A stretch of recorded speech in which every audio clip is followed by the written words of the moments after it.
Russia's war in Ukraine has inflicted devastating and often unforeseen consequences on every side of the conflict. On the battlefield, tens of thousands of troops have died on both sides of a war that was initially expected to be over within weeks, while Ukrainian civilians and Russian oligarchs alike have found themselves under siege. Europe has been forced to wean itself off Russian energy sources decades earlier than expected, and impoverished and isolated communities around the world have found themselves clinging to a lifeline of Ukrainian grain that, as of the writing of this video, may well be about to sever completely. But there's one group of casualties that's perhaps most surprising of all: Russia's own military leaders, who have faced unprecedented turmoil within their own ranks in the last month or so. Reeling from the after effects of the private military company Wagner Group's march on Moscow in late June, Russia's military elite have found themselves personal targets of their own regime in ways that, at least from the outside, can be difficult to fully assess. So in today's special episode of War of Graphics, we're going to be digging into the predicament faced by Russia's generals and trying to zero in on what Vladimir Putin's endgame just might be here.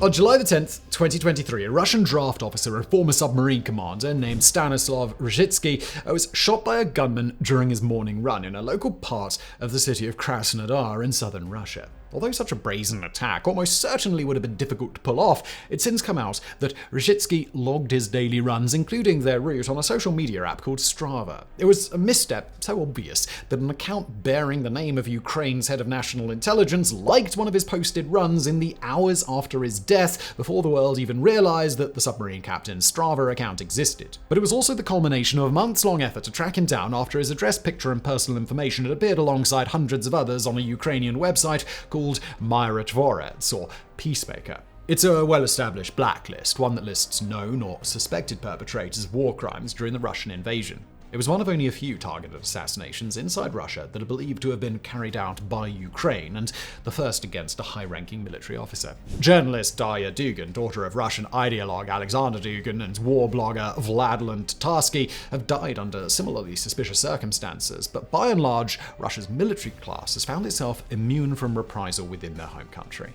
And although around 15 other Russian generals have been suspected or confirmed killed in Ukraine, these have been combat losses, either in frontline battles, missile strikes, or other similar circumstances. But on the Russian home front, things are a lot more murky, and the current situation seems to stem from one key event: the attempted coup that took place within Russia in late June 2023, perpetrated by a paramilitary organization known as the Wagner Group. Now, we've already covered the Wagner Group's march on Moscow at length on this channel, so do go check back on that prior video if you aren't up to speed. But to put it simply, the Wagner Group embarked on a charge toward the Russian capital city, basically unopposed, in a move whose ultimate target is still unclear: either Russian Minister of Defense Sergei Shoigu, or quite possibly Vladimir Putin himself. And although the coup attempt ended before it ever reached Moscow, it appears to have brought up deep questions of national loyalty within Russia's military brass, and emboldened other important Russians to speak out against the status quo in a way that they just hadn't done before. In Vladimir Putin's Russia, that sort of open defiance is a potentially grave error. And although many analysts in Russia and the West alike have reason to believe that Putin's grip on power is slipping, the modern-day Tsar has made it abundantly clear that he fully intends to retain his authority for as long as he can possibly manage. His purge, to an extent that we can confirm a purge exists at all, appears to have started with the leader of the Wagner coup himself. In the hours following Wagner's sudden halt on the way to Moscow, no question loomed larger than the fate of one Yevgeny Prigozhin. Once a prominent oligarch known as Putin's chef, Prigozhin had been the public face of the Wagner Group for years prior to the Russian invasion of Ukraine, and once the invasion kicked off, Prigozhin became one of the most recognizable characters of the entire Russian war effort. But with his fighters turning back from Moscow, Prigozhin was seen on the night of his failed coup stepping into a Wagner SUV and being driven out of the city of Rostov-on-Don, his future entirely unknown.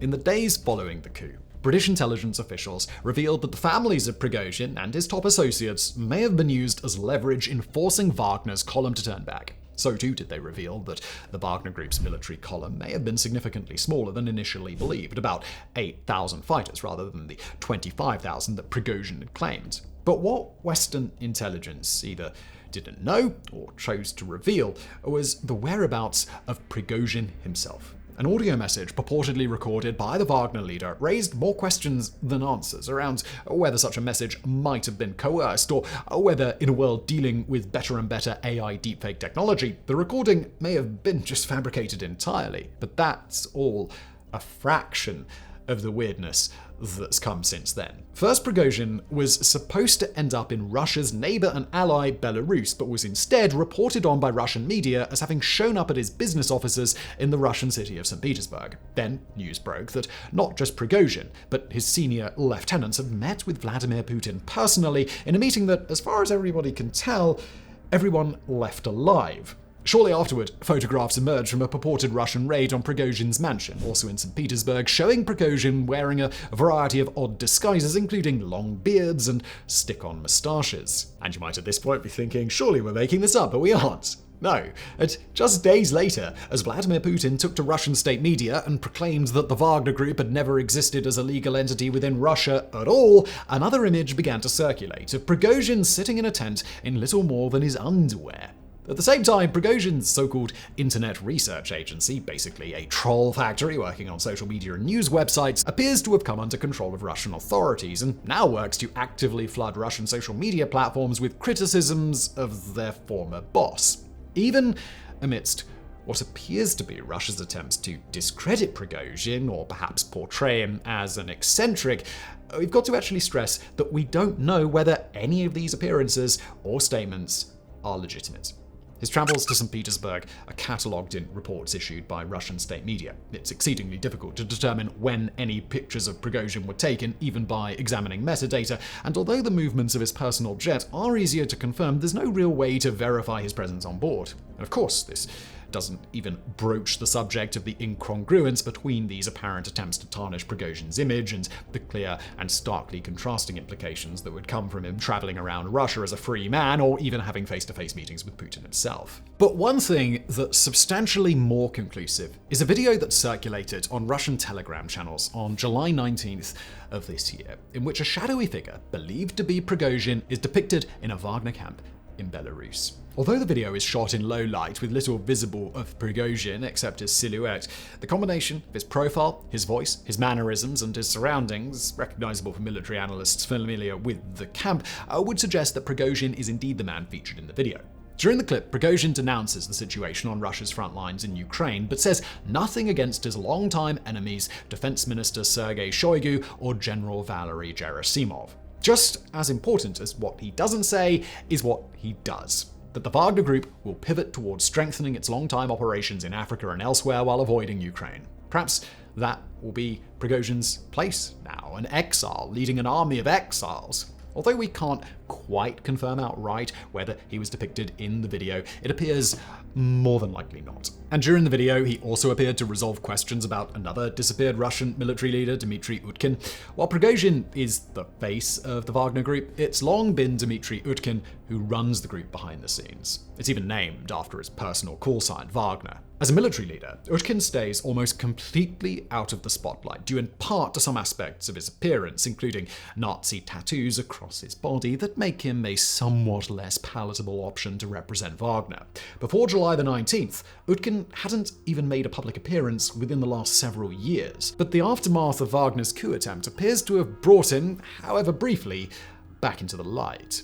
In the July 19th video, Prigozhin introduces an unnamed, silhouetted figure as the commander and the person who gave us the name Wagner, a description that can only really apply to Utkin. In the weeks after Wagner's march on Moscow, Utkin's fate, too, has been in question. After all, if he's the battlefield commander that Wagner says he is, then it would have been his personal responsibility to lead Wagner's column to Moscow. But his absence after the coup has been spoken about much less frequently, partly because he's lesser known and partly because he's never been visible at all. Now that he seems to have shown up on video, he too appears to have escaped reprisal thus far. But not all of Prigozhin's supporters have been so lucky, and especially not those who've explicitly sworn loyalty to Russia's Ministry of Defense. Meet Sergei Surovikin, a man who got his early start during a 1991 coup d'etat attempt in Moscow that we've already covered on this channel, where Surovikin made his name by commanding the only unit of the Russian military to have killed civilian protesters. In the 2010s, Surovikin oversaw Russia's destruction by air of the Syrian city of Aleppo, including devastating and deliberate attacks on civilian targets. He commanded troops who deployed sarin gas. His fighters were involved with attacks on civilians in the Russian region of Chechnya, and in 2017 he earned Russia's highest military honor, the Hero of Russia medal bestowed by Putin himself. In Ukraine, he spent months overseeing the entire Russian invasion, and since January, he's been a right-hand man to another figure that we'll be discussing, General Valery Gerasimov. Surovikin is a friend not just to Prigozhin, but to Chechen leader Ramzan Kadyrov. He's got a reputation for personally beating up his own subordinates, and he's perhaps best known by his nickname, General Armageddon. But General Armageddon hasn't been seen since the day of Prigozhin's fateful coup attempt, and Western sources report that this might be because Surovikin had advance warning about the coup before it took place. In the wake of the march on Moscow, Surovikin was alleged as having been regarded as a secret VIP member of the Wagner Group for years before the coup, even before being granted a Wagner registration number. Although other Russian military and intelligence leaders are suspected to have been granted this same rather dubious honor, Surovikin is the only one who's been named, and it seems very clear that he may be in a little bit of hot water. As the Wagner coup attempt was ongoing, Surovikin appeared in a video directed squarely at Prigozhin. Holding a machine gun and appearing nervous as he spoke, General Armageddon pleaded for Prigozhin to end his assault. His seemingly scripted remarks and his halting delivery as he gave them led to widespread speculation that he may have been coerced or compelled to create the video, and well, then he disappeared completely. In fact, he hasn't been seen or heard from at all since that video was made. The closest thing we've come to actual information on his whereabouts comes from Russian Duma legislator Andrei Kartopalov, who heads the Duma's Defense Committee. When asked by a reporter about Surovikin's whereabouts, Kartopalov responded, "Surovikin is currently resting. He is not available for now." And if you, dear or a graphics viewer, might feel that the subtext here is a bit sinister, well, you're not the only one. Since then, Russian prison organizations have denied that Surovikin has been imprisoned, and his daughter was allegedly interviewed on Telegram, claiming that she was in contact with her father and that he was not detained. Now, the veracity of this recording and any circumstances behind its creation are completely unknown.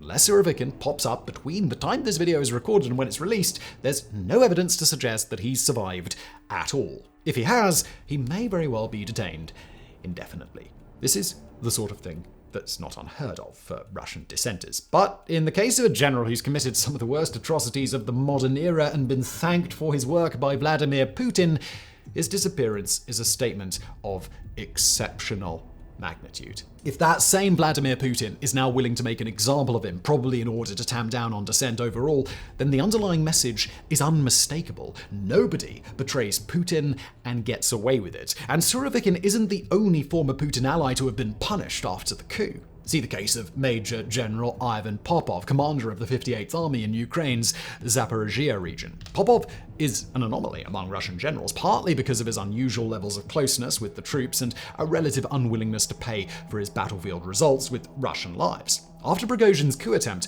Popov loudly voiced his criticism of Putin's military leadership, specifically their failure to provide radar technology to track enemy artillery attacks and his troops' urgent need for rest after constant fighting. But within a day of his statements, Popov would find himself out of a job, in a move that international observers believe will have a devastating effect on troop morale. Although Popov has since been shown verbal support by Kremlin officials and other Russian leaders, that doesn't appear to outweigh the Ministry of Defense's instincts to eliminate such a high-profile source of criticism after the seismic shock that the Wagner uprising sent through the Russian leadership, not least because of Prigozhin's own willingness to rail against the Russian MOD senior leaders directly. Popov's public complaints have been treated not as a request for better support, but a point that other disaffected leaders could repeat and amplify if they're not dissuaded from doing so. Although his requests appear to be consistent with his own prior leadership style, Popov's dismissal strongly suggests that Minister Shoigu and his inner circle would prefer to ensure that no new opposition leader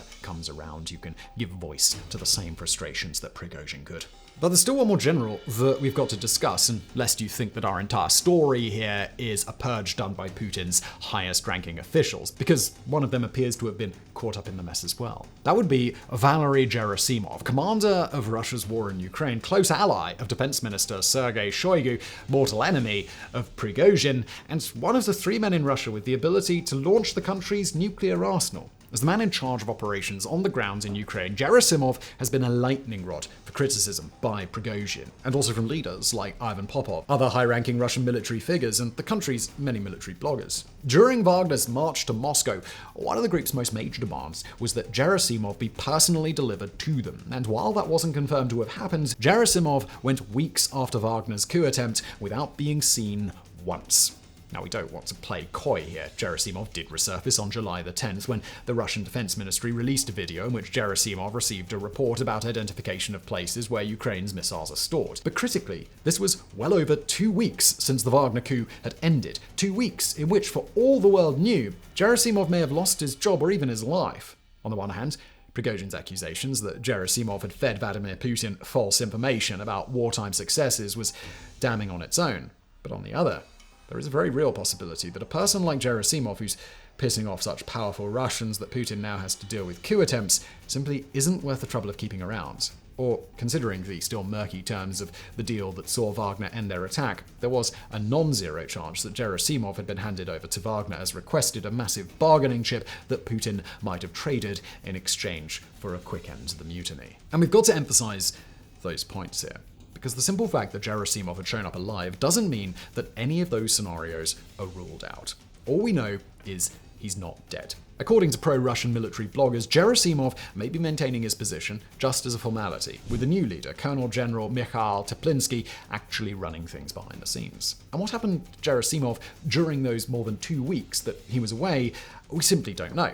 Of course, we don't really need Prigozhin or Popov's word to confirm that Gerasimov has been ineffectual, at best in Ukraine, and at worst he might be feeding Vladimir Putin a version of events that is grossly inaccurate. But now that those concerns are out in the open, there's no telling what Gerasimov's situation might be.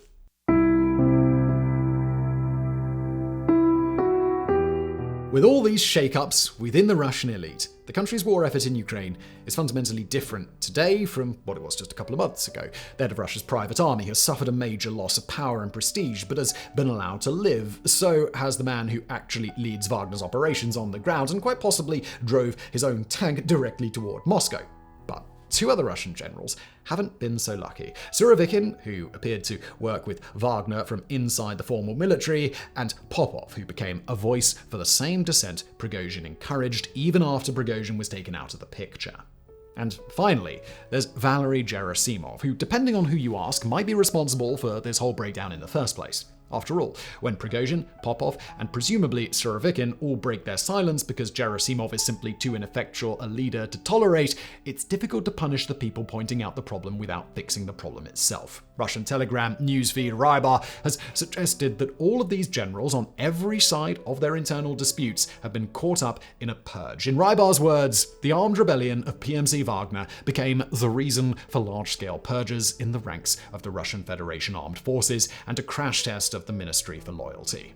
If that's true, then it goes to confirm Western suspicions about just how much Wagner's coup attempt really mattered. That even if the coup itself failed to topple Vladimir Putin, it was a devastating first blow in the war that it will take to bring him down.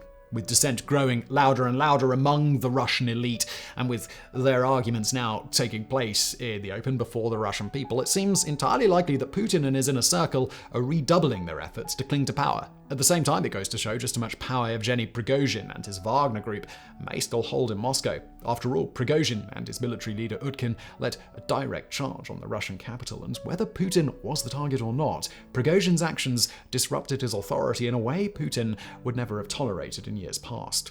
But by all accounts, Prigozhin and Utkin still live and will continue their work with Wagner around the world protecting Russian assets. They've escaped something that General Surovikin apparently could not, even though Surovikin was a ruthlessly effective leader for the Russian military, one who kept Putin's support even after committing horrific war crimes in Ukraine and elsewhere. Nor could General Popov get away with saying a far more diluted version of what Prigozhin said. Even though his removal will almost certainly send troop morale into the toilet, He's out on his arse anyway, while Prigozhin has lost prestige, but seems to have kept the bulk of his military power outside of Ukraine. And finally, there's the open question of Gerasimov, who, even though he might not control the true levers of power anymore, has been allowed to keep his public station even amidst harsh criticism. Gerasimov is the public face of a much larger group within Russia's Ministry of Defense, one that represents the current status quo within the invasion of Ukraine, and so too Russia's failure to achieve a decisive victory. Gerasimov, Defense Minister Sergei Shoigu, and others appear to have suffered a significant loss of power, but make no mistake, when General Popov was dismissed for calling out the Ministry of Defense, it was Gerasimov and the rest of the MOD's highest tier that he was really calling out. And it was Gerasimov and the MOD's highest tier that was protected by Popov's removal, even as their war effort is likely to suffer even more in Popov's absence. In this moment in history, deep in the shadowy palace rooms of Vladimir Putin's Russia, strange things are afoot. The military old guard have managed to cling to power, though their grip is slipping. Any hint of internal dissent or betrayal has been stamped out without remorse. But the head of Russia's paramilitary organization appears to be beyond reprisal, even after making moves that any country would consider treasonous. In the center of it all is Vladimir Putin, and though we cannot say what he's thinking, what he's feeling, or what his next move will be, he is a dictator whose unquestioned authority appears to be waning.